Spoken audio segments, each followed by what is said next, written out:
ओम शांति।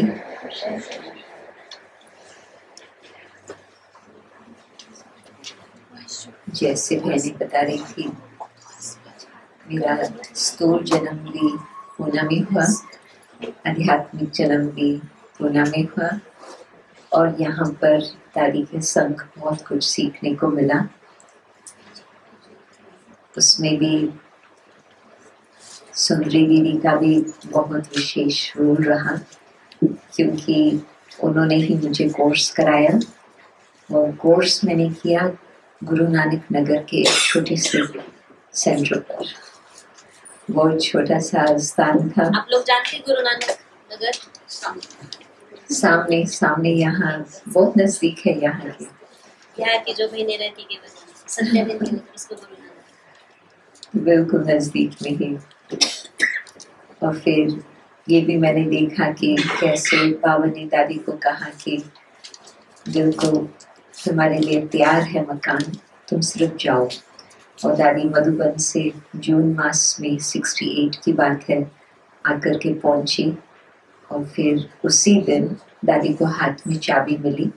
एक यहाँ सामने अपना इसी रोड पर एक बाबा का स्थान बना, तो दादी वहाँ छोटी सी कुकरी से एक थोड़ी ठीक स्थान पर आकर के बैठी।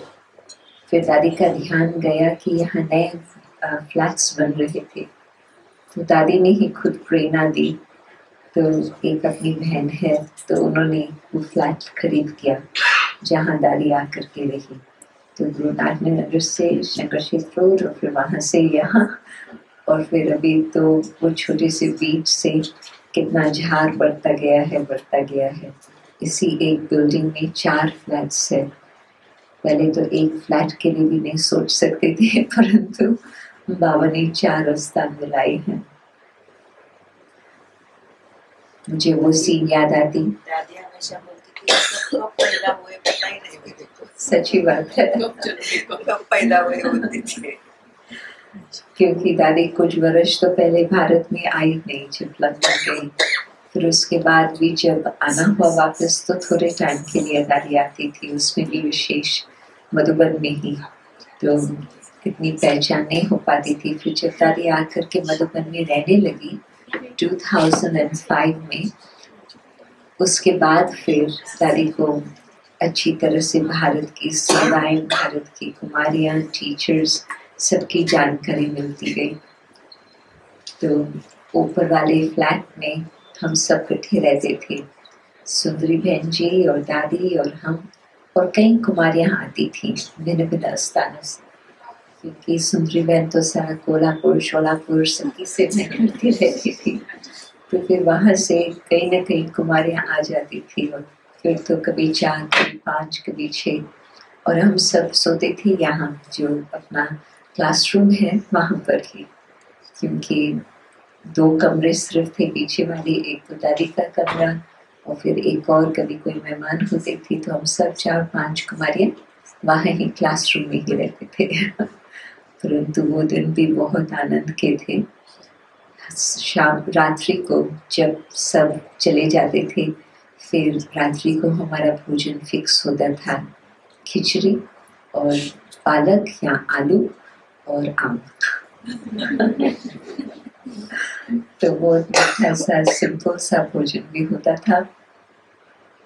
परंतु उस समय भोजन की तो बात ठीक है, परंतु मेन बात तो ये होती थी, दादी संग होते थे तो दादी कुछ न कुछ कराची के दिनों की कुछ न कुछ कहानियां सुनाती थी। तो वो एक बहुत सुंदर चांस मिलता था। दादी को भी अच्छा लगता था, क्योंकि दिन भर वो देखती थी कुमारियां सब बातों में बिजी है, कई बातें होती है सेंट्रल लाइफ में। परंतु रात्रि के समय सब आराम से, उन दिनों में व्हाट्सएप नहीं था जो कोई कहे कि मुझे मैसेजेस भेजना है। ईमेल दादी के पास, दादी कहती ईमेल फीमेल नहीं था। तो वो भी टाइम बच जाता था। आजकल हम कहते हैं कि ये सब चीज़ों से समय बचता है, परंतु और ही समय खर्च हो रहा है। ऐसे ही मुझे तो अनुभव होता है, घंटे घंटे बीत जाते हैं उन बातों में। परंतु योगी लाइफ दादी के साथ यहाँ पर बिताने का बहुत अच्छा रहा। फिर दादी मुझे बार बार यही कहती थी वापस लंदन जाओ, लंदन जाओ। तो वो तो वहाँ बाबा को सेवा करानी थी, तो सेंटर शुरू हो गया। फिर बाबा ने दादी को भेजा लंदन में 2 सप्ताह के लिए। 2 सप्ताह जाओ, देखो कैसे है, फिर और आगे क्या करना है। परंतु 2 सप्ताह के बाद दादी गई अफ्रीका भी निमंत्रण थे। तो अपने राम भाई का, जो अपनी पुरानी बहनें हैं, उन्होंने राम भाई का नाम सुना था। वो था ज़ाम्बिया का। कहानियाँ सुनाऊं या ज्ञान सुनाऊं?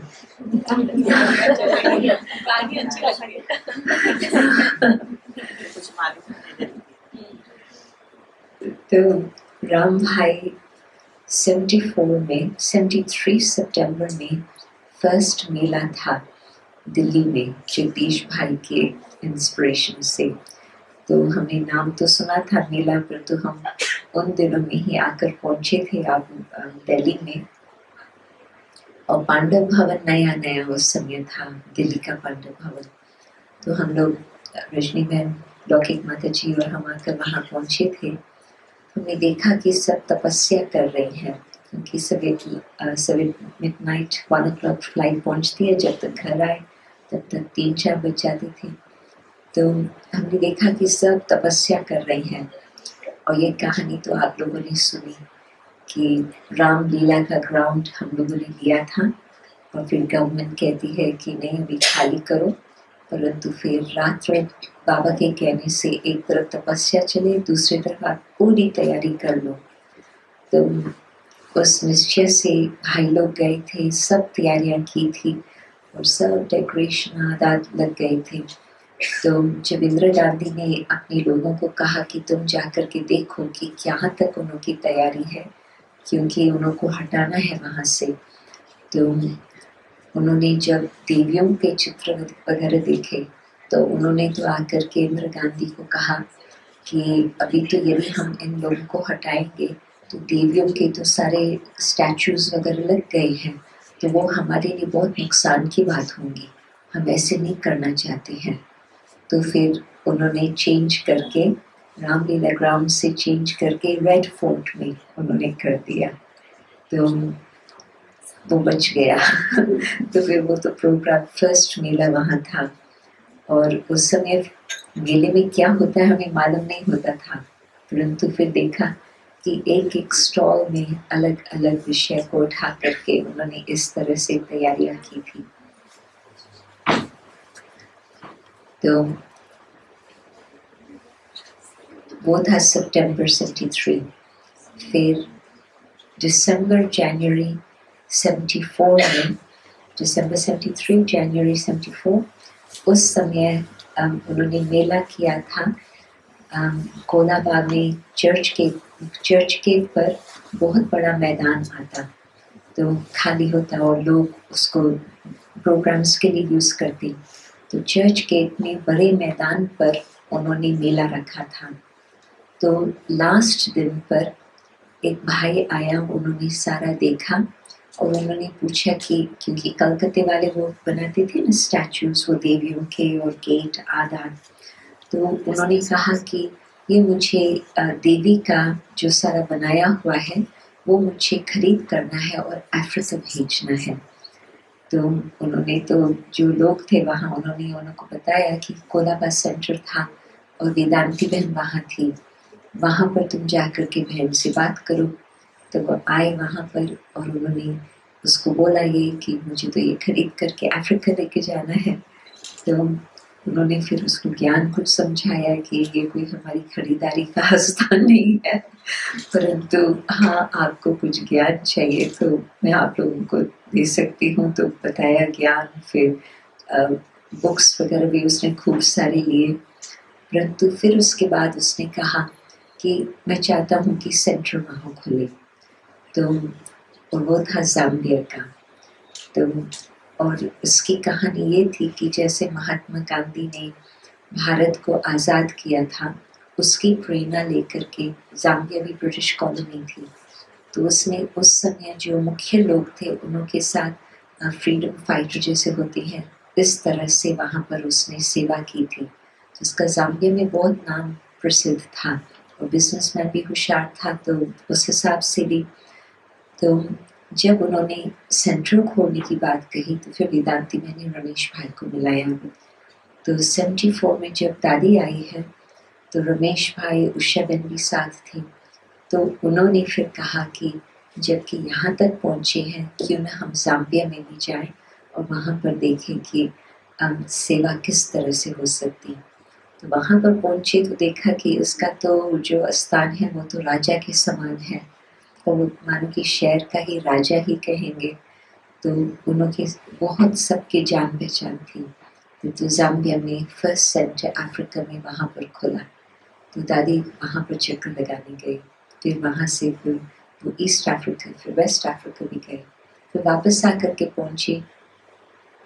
तो फिर तब तक कुछ जो नए आत्माएं निकली थी वो दादी से मिली, और वो थे सारे विदेश वाले। पहले अपने पास 12 लोग थे सिर्फ भारत वाले, परंतु फिर दादी के आने से विदेशी भी निकले। और मुझे अंदर में ये विश्वास था कि दादी ही ऐसा इंस्ट्रूमेंट है जो विदेश वालों की बुद्धि को कुछ ताला खोल सकते हैं। क्यों? क्योंकि दादी का जिस ढंग से ज्ञान को एक्सप्लेन करने का रूप होता था, उसमें बहुत गहराई, परंतु साथ ही साथ प्रैक्टिकल। मानो कि हम राजयोग कहते, बाद में तो अव्यक्त बाबा से भी मैंने सुना कि स्वयं के ऊपर राज कैसे करना है, परंतु उससे पहले मैंने दादी के मुख से सुना कि स्वयं का राजा बनना होता। तो बाहर वालों को आप कहो कि सतयुग में हम राज करेंगे, उन्होंने न सतयुग नाम सुना है, न लक्ष्मी नारायण नाम सुना है, ये कुछ नहीं पता, तो उन लोगों को कुछ दिल को नहीं छूता। परंतु दादी जिस ढंग से बताती थी, मैं एक एग्जाम्पल ही देती हूँ कि अपने मन का राजा बनो, अपनी फीलिंग्स इमोशंस का राजा बनो। तो उनको तुरंत लगता था कि ये हमारे काम की बात है, तो वो फिर आने लगे। और दादी फिर जो हर प्रकार से नियम होते हैं वो भी उन को बहुत स्पष्ट बताती थी, और फिर उस नियम को पालन करने से फायदा क्या होगा बाबा श्रीमत देती हैं, परंतु ये श्रीमत आप पालन करो, उससे आपको आज प्राप्ति क्या होगी।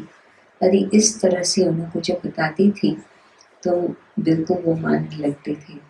तो दादी की हाजिरी में फर्स्ट विदेशी ब्राह्मणों ने जन्म लिया, और वो फिर एक ऑस्ट्रेलिया गया, फिर डेनिस बहन के नाम को तो सब जानते हैं, वो भी उन्हीं दिनों में निकली थी। तो वो फिर कनाडा गई।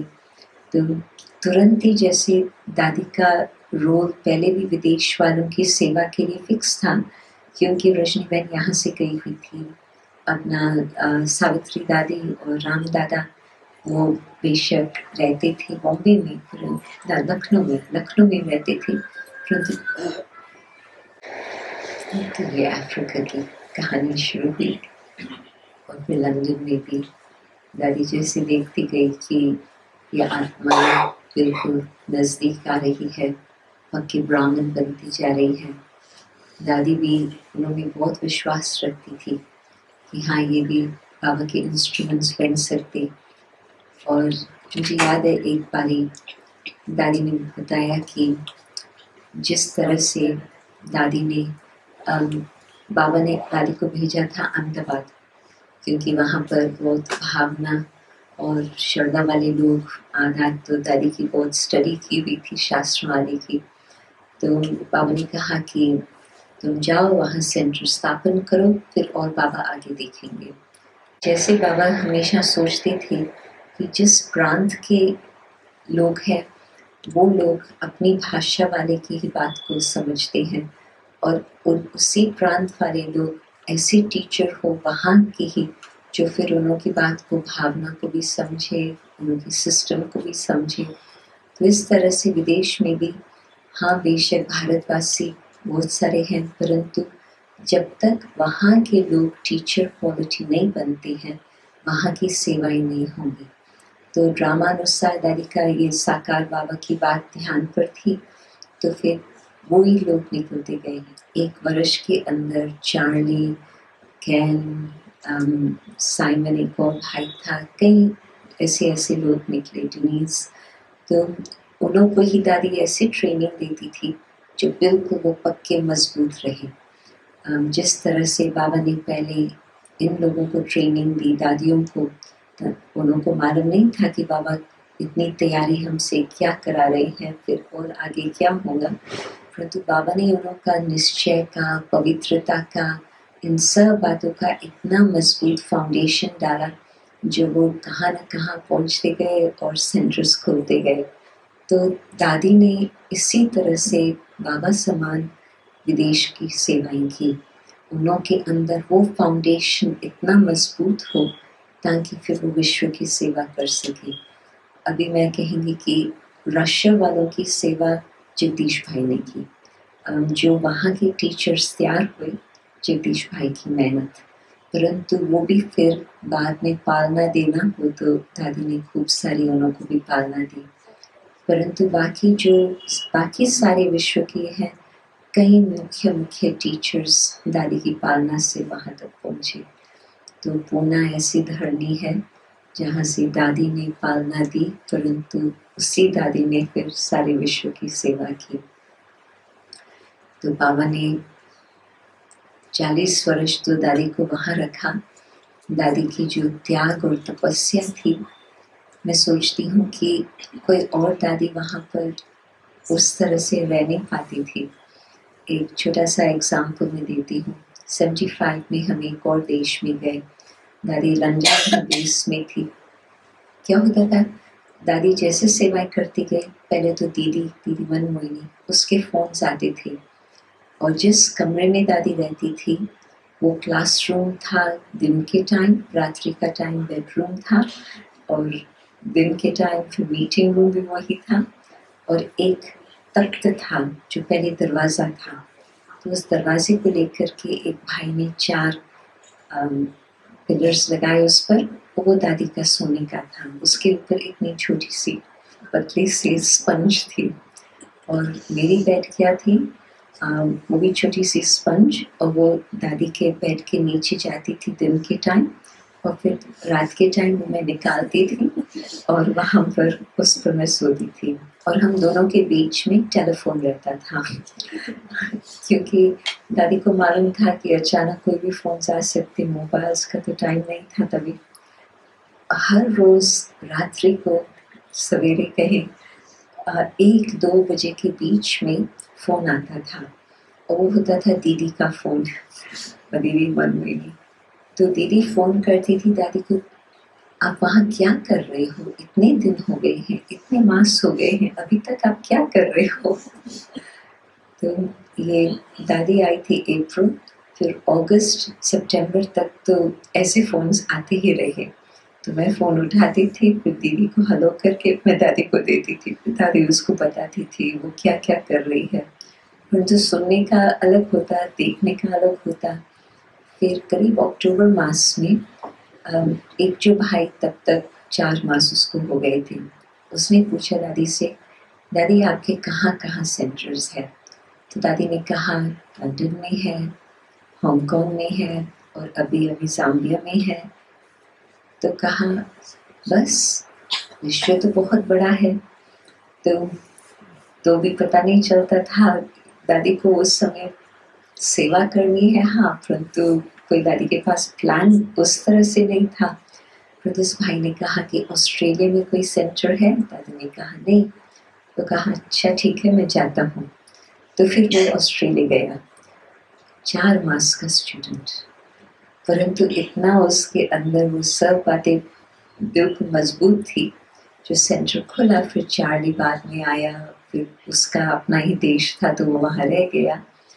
परंतु जब वो ऑस्ट्रेलिया आने वाला था, दादी ने उसको कहा कि तुम मधुबन इंडिया रुक करके मधुबन ज़रूर जाओ, और कुछ सौगातें दी मधुबन के लिए। तो वो जब मधुबन में पहुंचा तो दीदी दादी से मिला।